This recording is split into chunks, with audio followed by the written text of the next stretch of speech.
Welcome back students. Now हमने जैसे कल कुछ एग्जांपल किए थे मोशन अंडर ग्रेविटी के। आज हम उससे आगे बात करेंगे, कुछ और एग्जांपल हम लेंगे। ठीक है, ये मोशन अंडर ग्रेविटी का अपना जो चैप्टर है वो आज के दिन में हम कंप्लीट कर देंगे। Okay, so let's start. सबसे पहले हम देखते हैं, हमारा क्वेश्चन हमारे पास है कि हमें एक दे रखा है mass of A and mass of B. ये दो क्या है, बॉडीज है।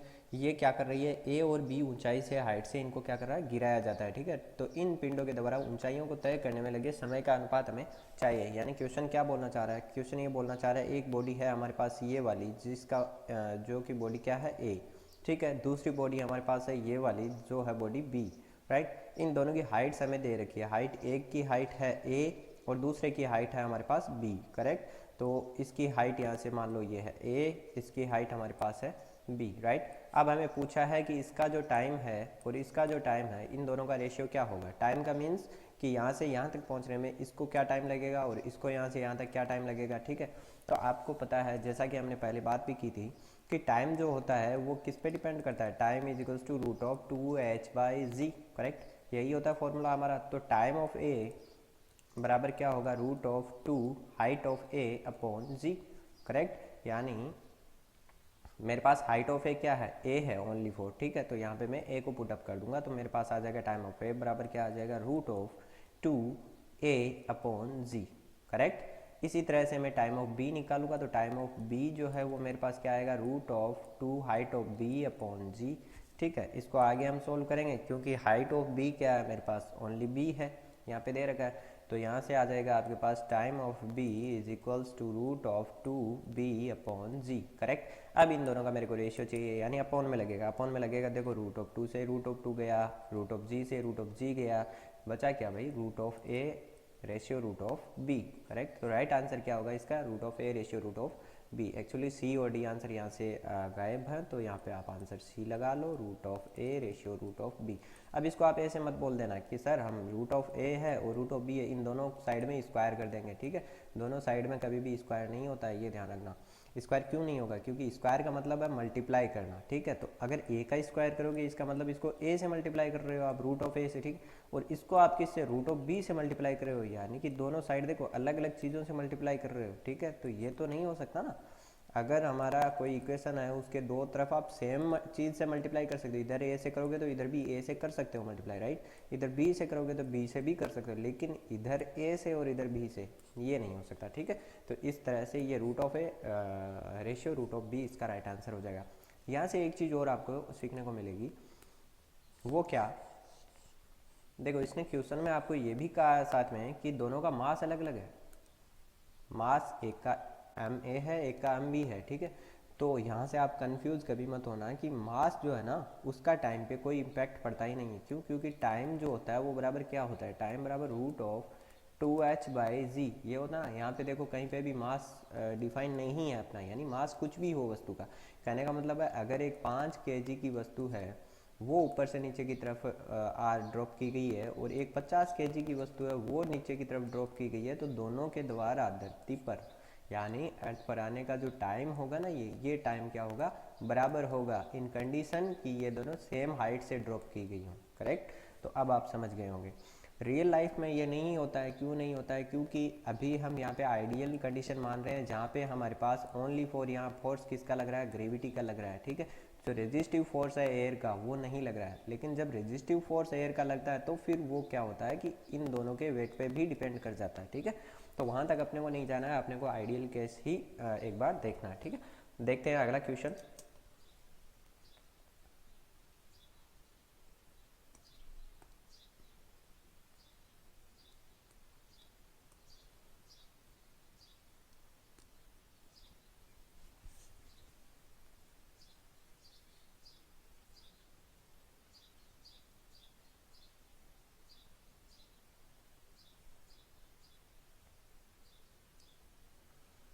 एक सेकंड बाद क्या कर रहा है, ये दूसरा पत्थर भी है जिसको ऊर्ध्वाधर फेंका, दूसरे पत्थर को ऊर्ध्वाधर।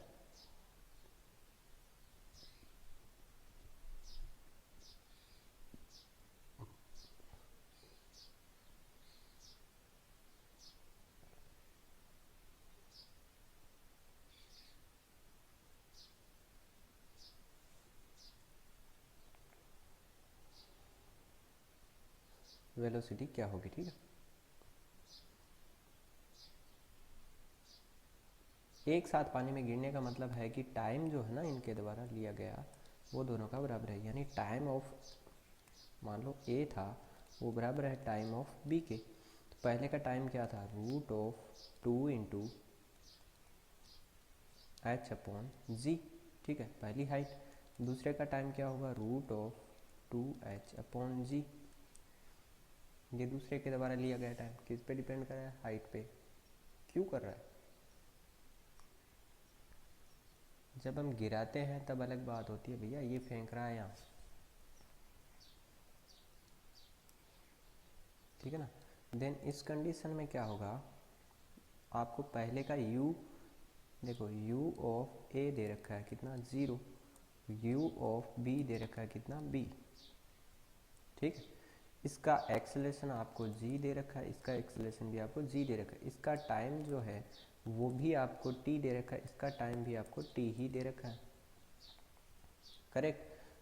तय की गई दूरी दोनों की सेम है, s दोनों का सेम है, ठीक है। तो यहाँ से आप फॉर्मूला लगाओ s वाला कि s बराबर you T plus half of G T square, ठीक है। दोनों की एक ही डायरेक्शन है, देन सब वैल्यूज एक ही होगी। तो यहाँ पे फर्स्ट के लिए केस में आ जाएगा यू टी 0 हो जाएगा plus half of G T square, ये जो है half of G T square ये बराबर किसके होगा, ये जो है half of G T square that is, ये बराबर होगा आपका 44.1 के, ठीक है। तो यहाँ से आप टाइम निकाल सकते हो ना, क्योंकि पहला देखो गिर रहा है, यानी यहाँ से आप क्या निकाल पाओगे, पहले का टाइम निकाल पाओगे कि टाइम कितना लग रहा है, ठीक है। अगर पहले का टाइम आपने निकाल लिया, पहले का टाइम आपको कितना लग रहा है, रूट ऑफ 2h बाई जी, ठीक है, ये टाइम लग रहा है। तो रूट ऑफ 2 इंटू एच आपको दे रखा है 44.1 अपॉन जी 9.8, ठीक है। इसको अगर हम सॉल्व करेंगे कितना आएगा हमारे पास,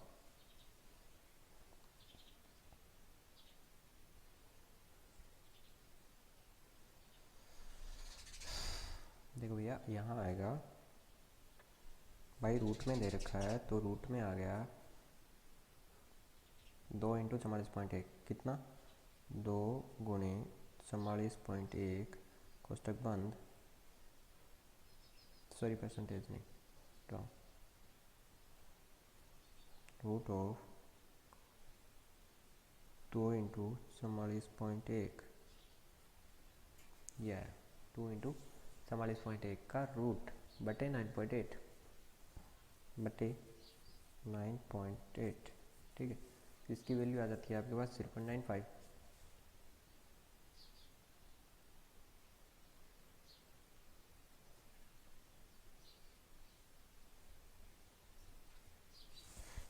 अट्ठासी पॉइंट दो, ठीक है। तो वो 28.2 आ गया, ये 28.2 बट्टे 9.8, इट इज़ 9, 28.2 ये आ जाएगा 9, ठीक है।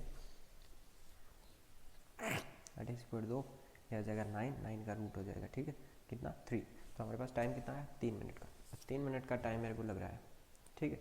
अब दूसरी कंडीशन में मेरे पास क्या है, टाइम है, जी है, एस है और यू मेरे को क्या करना है, ज्ञात करना है, ठीक है। यू मेरे को ज्ञात करना है, तो आपको पता है यार यू एस जी टी किस में आता है, एस वाले फॉर्मूले में आता है ना। तो एस बराबर you T plus half of G T square, इससे निकाल सकते हो आप।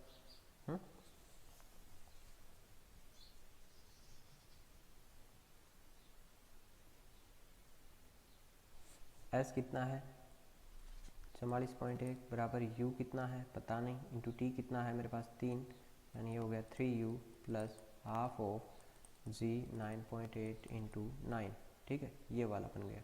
तो यहाँ से 3u मेरे पास है, यानी u बराबर अपॉन में कितना 3 लग जाएगा, इस पूरे का अगर मैं करूँगा तो कितना आ जाएगा भाई 9.8 इंटू 9, 9.8 इंटू 9 दैट इज़ 88.2, और 88.2 का फिर से आ गया 44.1,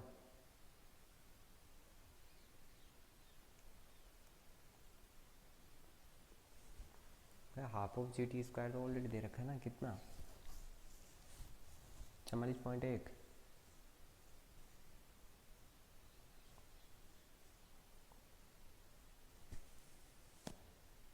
एक सेकंड के बाद फेंका गया भाई। तो एक सेकंड के बाद फेंकने का मतलब है कि ये जो टाइम मेरा 3 सेकंड लग रहा है, एक सेकंड के बाद फेंका गया और साथ में पहुंचा, यानी ये टाइम 2 लगेगा। ठीक है, ये कितना है 44.1, यानी 44.1 यहाँ आ जाएगा, यानी 2।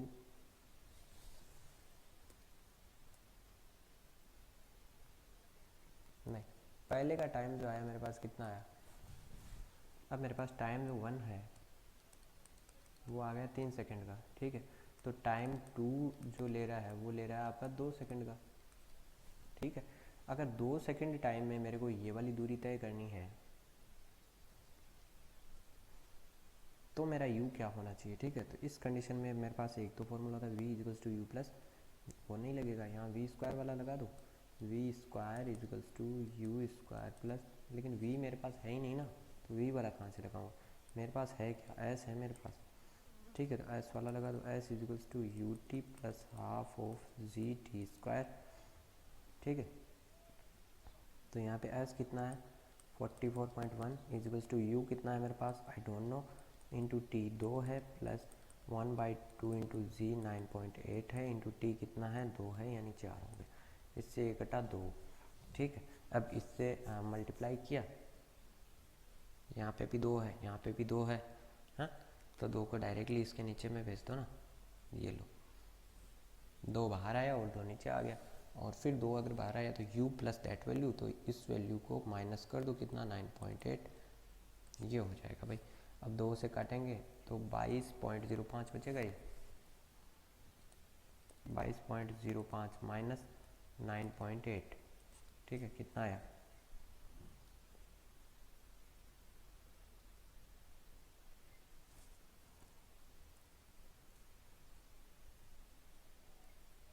12.25 मीटर पर सेकेंड। क्या आया 12.25 metre per second, correct. Okay,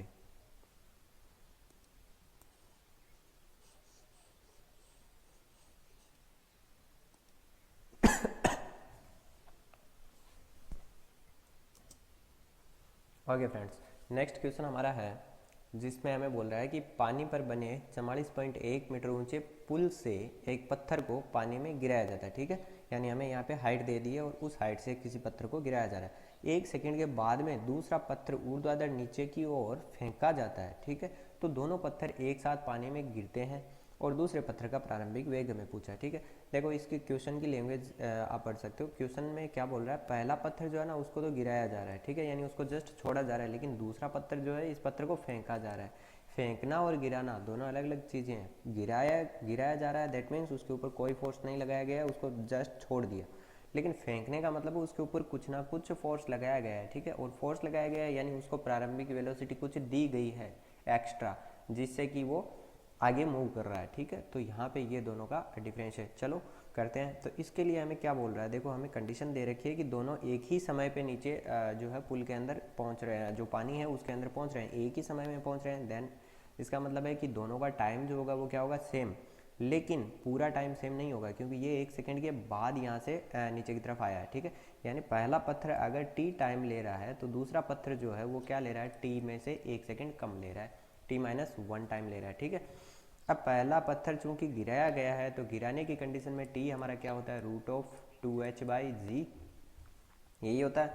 अब आपको वैल्यूज दे रखी है, पुट कर दो पहले के लिए, √2 इंटू एच, हाइट कितना दे रखा है 44.1 मीटर, 44.1 मीटर अपॉन जी कितना है हमारे पास 9.8। ठीक है, इसको हम सॉल्व करेंगे तो ये आ जाएगा √9 और इजिकल्स टू रूट हट गया, यहाँ पे आ गया 3, तो ये आ गया 3 सेकंड, यानी 3 सेकंड में ये पहला पत्थर है वो नीचे आ रहा है। तो दूसरा पत्थर कितनी सेकंड में आ रहा है, 3 - 1 इट इज़ 2 सेकंड।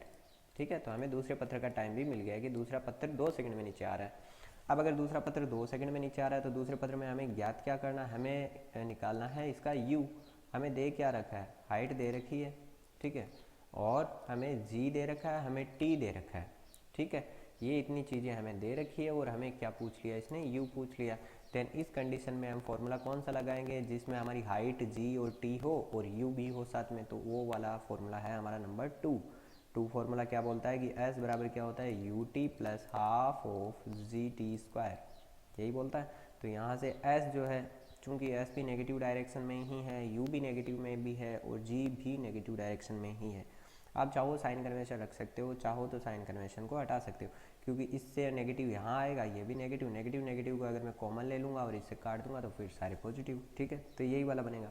तो चलो एस मेरे को कितना दे रखा है 44 बराबर यू मेरा है नहीं मेरे पास, इनटू टाइम कितना है मेरा 2 सेकंड, देखो इसके लिए 2 सेकंड है, ठीक है, प्लस हाफ ऑफ जी कितना है 9.8 इंटू टी का स्क्वायर यानी 2 का स्क्वायर इट इज 4, राइट। सो 2 से इसको काटा गया 2 बार।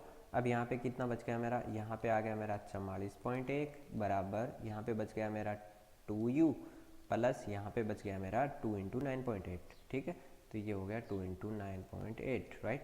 अब 2 को मैं इन दोनों में से कॉमन लेके इसके नीचे भेज देता हूँ, तो मेरा क्या बन जाएगा, मेरा बन जाएगा u, इस साइड बन जाएगा आपका 44.1/2 और इधर यहाँ पे u प्लस 9.8 बचेगा, तो प्लस का 9.8 इधर आके माइनस हो जाएगा, 9.8 बराबर u बच जाएगा, ठीक है, तो u ही तो मेरे को अल्टीमेटली निकालना है। अब इसको हम आगे सोल्व करेंगे तो ये मेरा बच जाएगा यहाँ पे 22.05 माइनस 9.8 बराबर 4 बराबर u, ठीक है। इसको मैं सोल्व करूँगा तो u की मेरे पास वैल्यू क्या आ जाएगी 12.25 metre per second. Okay, as simple as, कितना सिंपल क्वेश्चन था। लेकिन हम इस क्वेश्चन को अगर समझ नहीं पाते हैं कि अगला क्या बोलना क्या चाह रहा है, ये क्या कह रहा है, ठीक है, तब फिर ये क्वेश्चन है वो बहुत ज़्यादा आपका डिफ़िकल्ट क्वेश्चन बन जाता है, ठीक है। देखते हैं अगला question.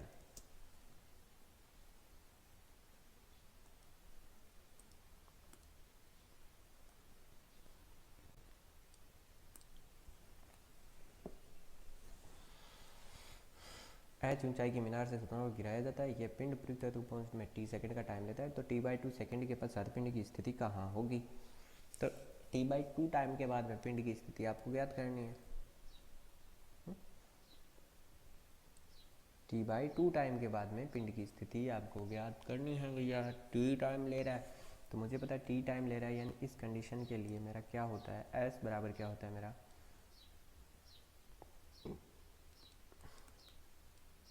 Half of G T square होता है, ठीक है। ये सभी के लिए सेम है, राइट, यानी मैं कहूँगा कि s बराबर s is proportional to T square, ठीक है।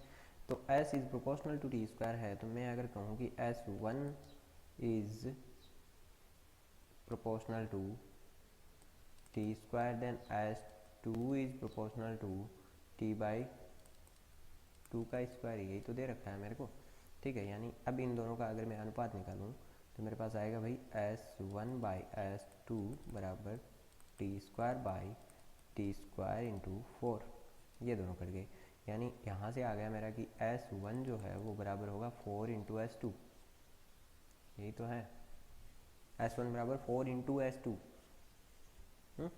यानी मुझे क्या पूछा है कि t सेकेंड समय लेता है, तो t/2 सेकेंड के पश्चात, t/2 सेकेंड के पश्चात मेरा कितना था, t/2 s2 था, तो s2 मेरे को ज्ञात करना ना यहाँ से, ये s2 बराबर क्या हो जाएगा s1/4, यानी h/4 ज़मीन से दूरी होगी या ज़मीन से h/2 होगी या ज़मीन से 3h/4 दूरी होगी। ज़मीन से कितनी होगी यार s/4, तो ये ऊपर से क्योंकि गिराया जा रहा है, ठीक है, तो 1/4 इधर से है तो नीचे से कितनी होगी 3/4 होगी, राइट। तो ये करेक्ट आंसर हो जाएगा इसका 3/4, ये वाला डिस्टेंस।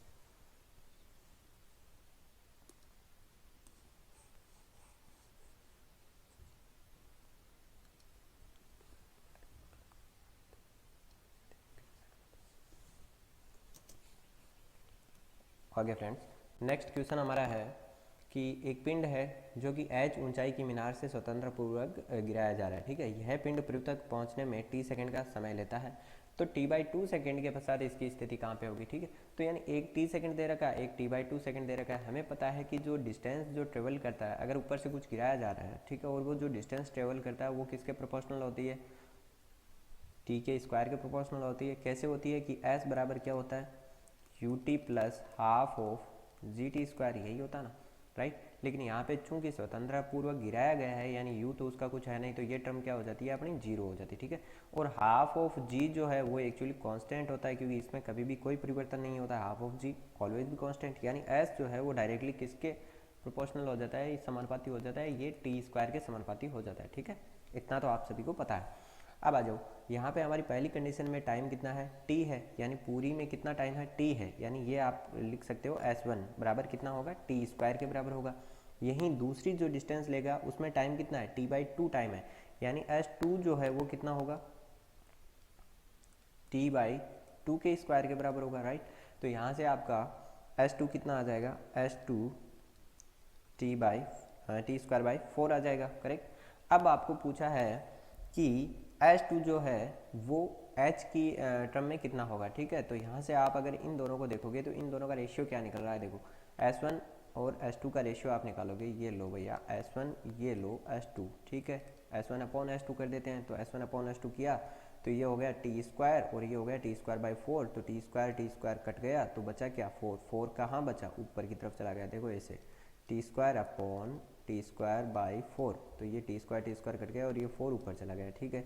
तो क्या आया मेरे पास, S1/S2 बराबर कितना आया, 4, राइट। अब मेरे को ज्ञात क्या करना है, S2 ज्ञात करना है, ठीक है। तो S2 इधर ले आओ, 4 इसके नीचे चला जाएगा, यानी S1/4 बराबर क्या हो जाएगा, S2। कहने का मतलब कि जो दूसरी डिस्टेंस है T/2 टाइम के लिए वो कितनी है, S1 का 4th पार्ट है, ठीक है। तो क्या ये सही है, कर दें यहाँ से H/4, हमारे पास S क्या है, H है ना, तो क्या H/4 कर दें, नहीं, यहीं पे गलत हो जाएगा, ठीक है। देखो इसने क्या बोला है यहाँ पे कि ज़मीन से, देखो ज़मीन से सारे के सारे ज़मीन से बोल रखे हैं, इसने ये नहीं बोला कि ऊपर मीनार से, ठीक है। अगर मीनार से बोलता तो ये करेक्ट था, क्योंकि हमारी देखो डायरेक्शन ऑफ मोशन किधर है, ऊपर मीनार से नीचे की तरफ आ रहा है, यानी ये जो डिस्टेंस हमने मापी है ना, ये जो डिस्प्लेसमेंट है, ये डिस्प्लेसमेंट प्रारंभिक से अंतिम बिंदु की तरफ है, ठीक है ना, इस साइड डायरेक्टेड है, तो ये तो गलत हो जाएगा। तो यानी कहने का मतलब क्या है कि हमारी जो दूसरी डिस्टेंस है वो देखो, ये मान लो पूरी डिस्टेंस है आपकी जो कि है S1 डिस्टेंस आपकी पूरी डिस्टेंस है, और S1 का 4th पार्ट, यानी इसको 4 भागों में अगर मैं बांटूँ तो मान लो एक भाग ये, दूसरा भाग ये, तीसरा ये और चौथा ये, ठीक है, ये 4 भाग, तो ये ऊपर से 4 भाग में से एक भाग है, ठीक है। यानी S2 कितना है, S2 ये वाला है, ये है S2, ठीक है। तो ज़मीन से कितना ऊपर है, 1 2 3, यानी 3 भाग ऊपर है ना, कितने में से, 4 में से, यानी ये कितना हो जाएगा, 3/4 पार्ट हो जाएगा S1 का, समझ रहे हो, 3/4 पार्ट कहाँ से, ज़मीन से, ठीक है। तो इसका राइट आंसर हो जाएगा 3H/4, ठीक है। आशा करता हूँ आपको ये समझ में आया होगा। चलो देखते हैं अगला क्वेश्चन।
आ जाओ, आपको क्वेश्चन दे रखा है कि आर त्रिज्या का एक अर्ध गोले की सतह से एम द्रव्यमान जो है वो एक पिंड अर्ध गोले की दीवार से सटकर फिसलता है, ठीक है।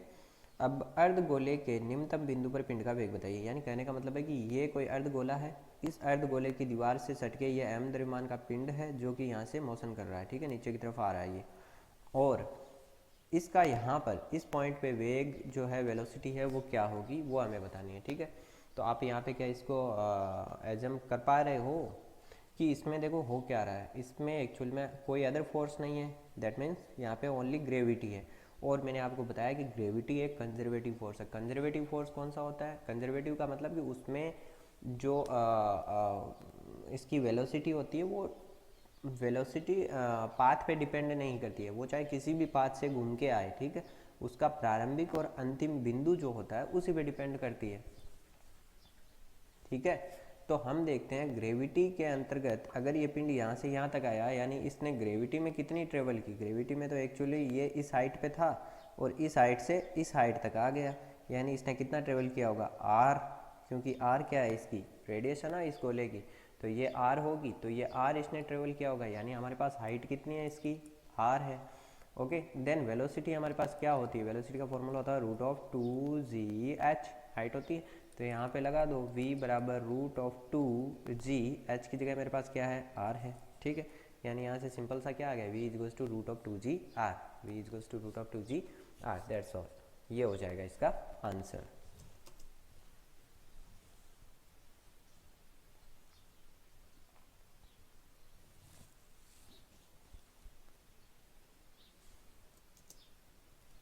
ओके, सो आई थिंक आपको जो मोशन अंडर ग्रेविटी है इसके जो मेन इसके कॉन्सेप्ट हैं वो आपको समझ में आ गए होंगे। आपको मोशन अंडर ग्रेविटी में बस इतना ही ध्यान रखना है कि अगर कोई पिंड या कोई बॉडी ऊपर से नीचे की तरफ मोशन कर रही है, देन उसके लिए हमारे पास फॉर्मूला क्या होता है? टाइम का फॉर्मूला होता है रूट ऑफ 2h/g, ठीक है, क्योंकि उसका टाइम हमें निकालना होता है, उसकी हाइट हमें दे रखी होती है, उसका क्या निकालना होता है? अंतिम वेलोसिटी, तो v इजिकल्स टू क्या होता है? रूट ऑफ 2g h, ठीक है। देखो दोनों हाइट की टर्म में, और हाइट हमें गिवन होगी, ठीक है।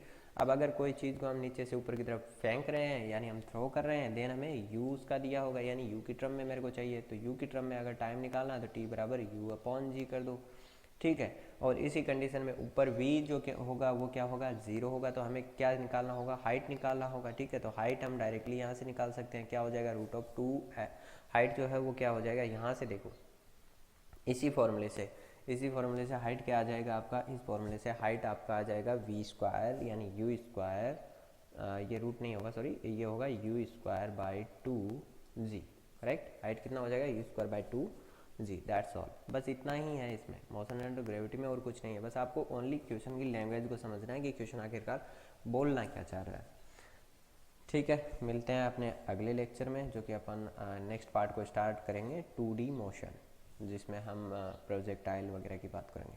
Thank you.